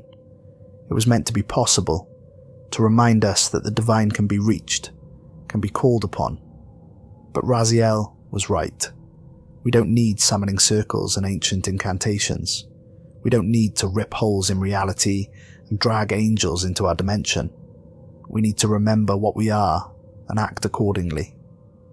Every act of kindness is a prayer. Every moment of genuine connection is a sacrament. Every choice toward love instead of fear is a miracle. The ritual showed us that dramatically, unmistakably, but the truth it revealed is available to everyone, every day, without any special knowledge or ceremony. He died 6 months after we completed the scattering of the ritual, peacefully in his sleep, in his quarters at the Vatican. The official cause was heart failure, his body simply worn out by years of devotion, and the particular strain of the ritual that had pushed him beyond normal human limits. But I was with him the day before he died, filming one last interview for the documentary, and he seemed at peace in a way few people ever achieve. There was no fear in him, no regret, no resistance to what was coming. He knew what lay on the other side, had seen it clearly when Raziel had shown him the truth about death and transformation. "I've seen the face of the divine," he told me, smiling with an expression of such joy it made my heart ache. "I've heard the voice of an archangel speaking truth that I felt in my bones, in my soul, in the deepest part of what I am. I've been given knowledge that humanity has sought since the first person looked up at the stars and wondered what it all meant. How could I fear death? It's just another transition, another doorway, another form of the same transformation I've witnessed in 1,000 different ways. I'm curious to see what's on the other side, Augustine. Curious and grateful and ready. Tell people that when you show them your film. Tell them that I died without fear, knowing absolutely that this is not an ending, but a continuation." The others who witnessed the summoning were changed as well, their lives redirected by those few hours in the chamber in ways both subtle and dramatic. Dr. Theodora left her position at the university within 3 months, unable to continue the academic work that now felt trivial compared to what she'd experienced. She liquidated her savings, sold most of her possessions, and now works with hospice patients, helping the dying transition with grace and peace. I visited her at a hospice centre in Florence, a beautiful old building converted into a place where people come to die with dignity, and I found her sitting with a woman in the final stages of cancer, holding her hand and speaking softly about what might lie ahead. "My experience with Raziel taught me that death is not an ending," she told me later, walking through the hospice garden where patients sat in wheelchairs, enjoying the sun.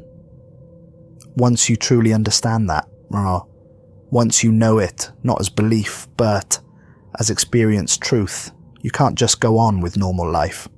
You have to do something with that knowledge. These people, they're terrified, Augustine. They're facing the great unknown, the ultimate mystery, and everyone around them is lying to them, pretending it's not happening, avoiding the only thing that matters in their final days. I can't lie to them. I won't. Instead, I tell them what I saw, what I felt, what I know to be true. That consciousness continues, that the self they think of as them is just a temporary limitation of something much larger, that going home is not a tragedy, but a return to something beautiful. Some of them believe me, some don't.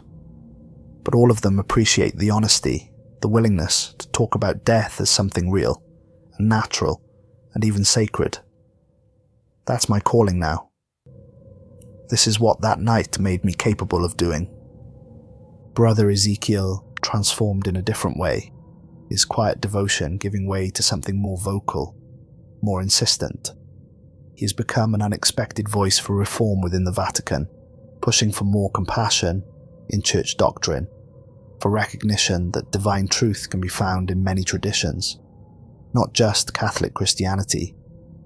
His journal from that night has become a sacred text within certain circles, copied by hand and distributed through networks of priests and nuns and lay people who hunger for authentic spiritual experience beyond ritual and doctrine. He's made enemies among the conservative hierarchy, been censured and reprimanded, and threatened with removal from his position. But he continues, driven by the absolute certainty that comes from having witnessed something that rendered all theological arguments trivial in comparison.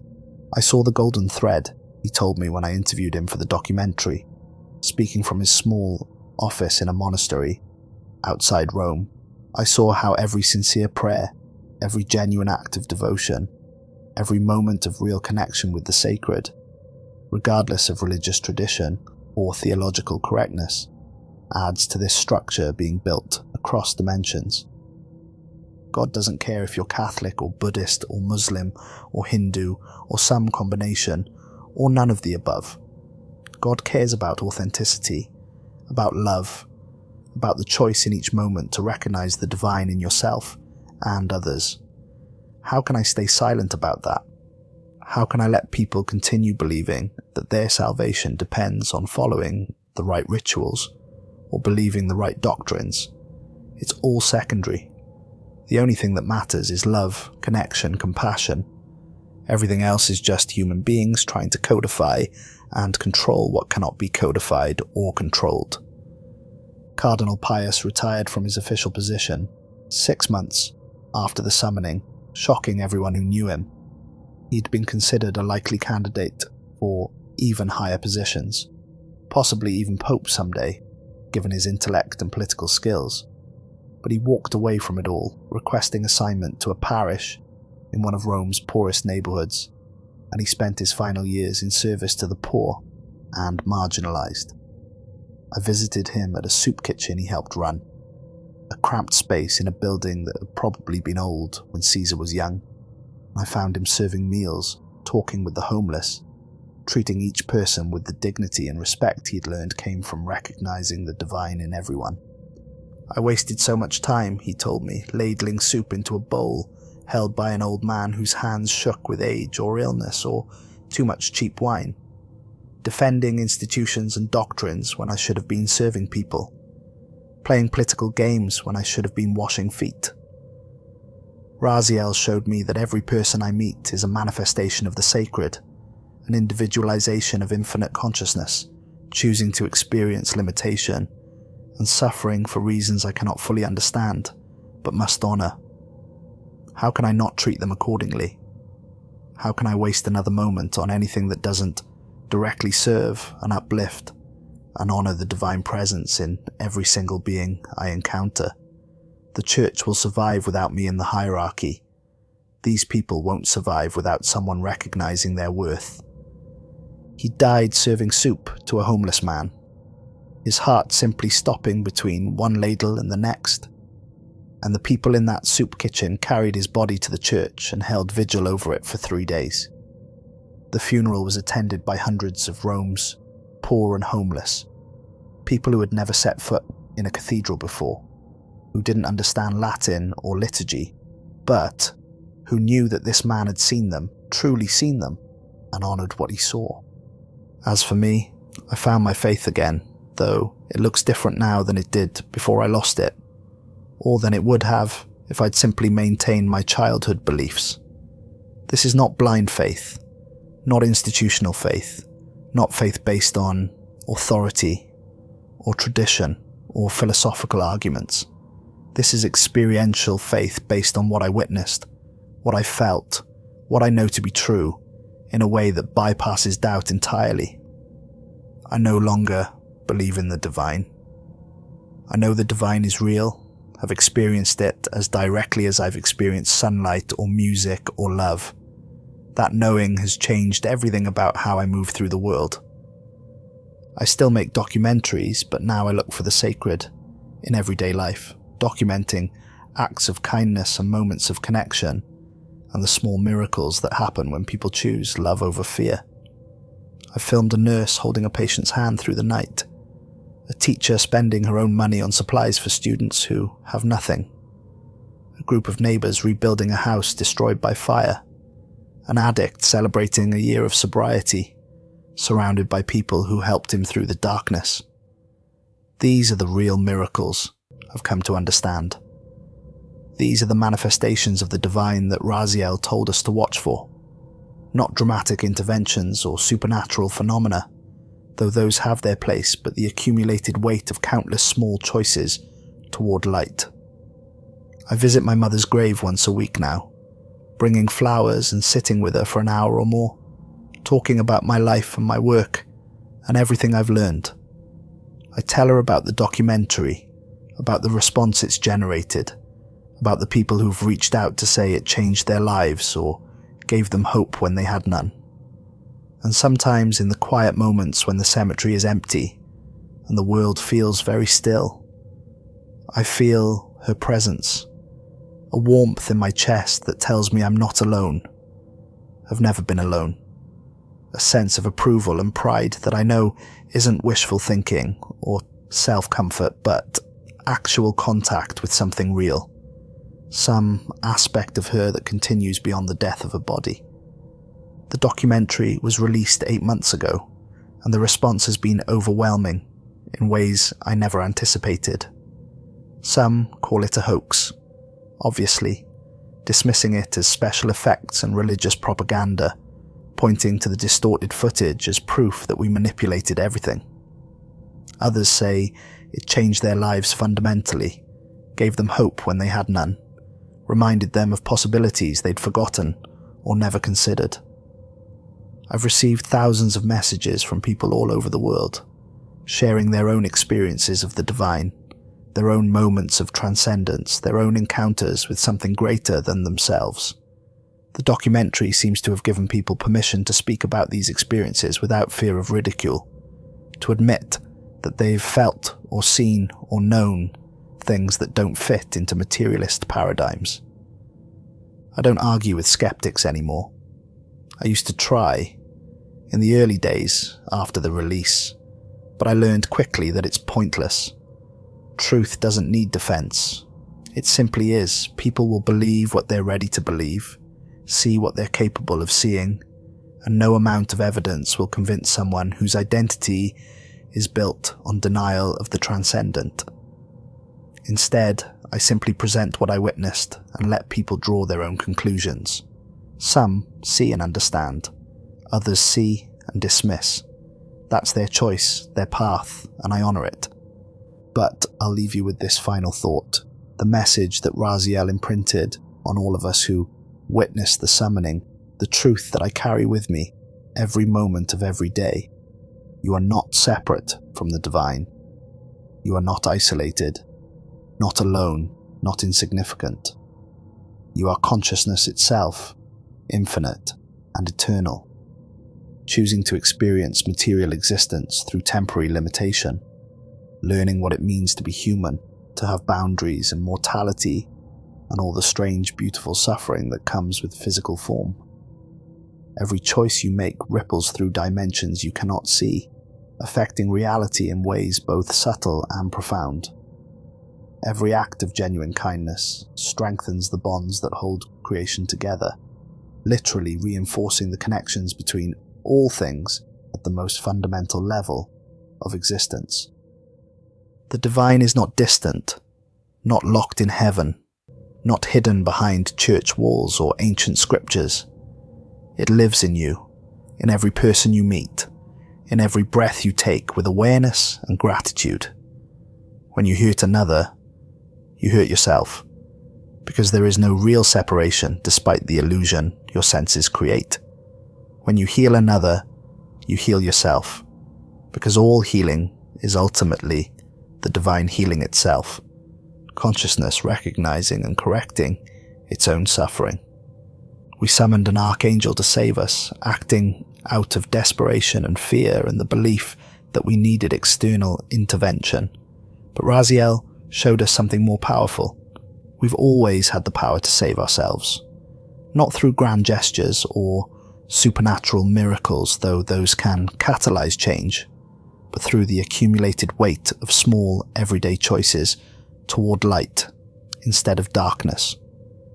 Every moment you choose connection over isolation, love over fear, compassion over cruelty, you are performing a miracle. Every time you recognize the sacred in another being, you are acting as an agent of the divine. Every breath you take with awareness of what you truly are, you are participating in the most profound spiritual practice possible. That's the real miracle. That's what I witnessed in that underground chamber beneath the Vatican. Not just the appearance of an angel, though that happened and was more overwhelming than I can adequately convey, but the reminder of what we truly are and what we're capable of becoming when we remember our true nature. The ritual is sealed now, scattered across 7 continents, impossible for any single person to reconstruct. But we don't need it. We never did. The bridge to the divine isn't made of salt circles and ancient incantations. It's made of intention, of choice, of the recognition that what we do to the least of these, we do to the whole of creation, including ourselves. Choose wisely, choose love, choose connection, choose to see the sacred in yourself and others, especially others who make that choice difficult. That's the message Raziel left us. That's what I witnessed, and what I'll spend the rest of my life trying to remember and embody and share with anyone willing to listen. The divine is waiting, not in some distant heaven or future judgment, but right here, right now, in every moment you choose to recognize it, in every act of kindness, in every word of compassion, in every decision to build bridges instead of walls. This is Father Augustine, signing off. May you find the light that has always been within you, waiting patiently for you to remember it's there. May you recognize what you truly are, not a body that occasionally has spiritual experiences, but an infinite spiritual being having a temporary human experience. And may you choose in every moment to be the miracle the world needs, to be the light in someone else's darkness, to be the proof that the divine is real and present and active in the world through your choices and actions. The door is open, the light is visible. All you have to do is step through and claim what has always been yours. That's not just my message. That's what an Archangel crossed dimensions to tell us. That's what I witnessed with my own eyes and felt in my own soul and now share with you. The rest, as always, is your choice. Choose well. Choose love. Choose to remember what you are. The documentary ends with footage of small acts of compassion from around the world. A stranger helping an elderly person across the street. Children sharing toys. Neighbors bringing food to someone who's sick. Simple moments that most would dismiss as trivial. But now you understand what Raziel taught us. Nothing is trivial. Every act of love matters eternally. Every choice toward connection strengthens the fabric of reality itself. You are not witnessing random acts of kindness. You are watching the divine manifesting through human choice. Consciousness recognizing itself and choosing to be beautiful, choosing to be good, choosing to honor the sacred in everyday moments. That's the real miracle. That's what we learned when we summoned an Archangel. That's what I hope you'll remember long after this documentary ends. You are the miracle. Your choices matter. Your life has meaning. You are, each of you, expressions of the infinite, exploring what it means to be finite. Act accordingly, love accordingly, live accordingly. May you walk in light. May you choose connection. May you remember what you are. This is what happened when we witnessed a Vatican Inquisitor summoning an Archangel. This is the truth we brought back from that encounter. This is the message we were given to share. The rest is up to you.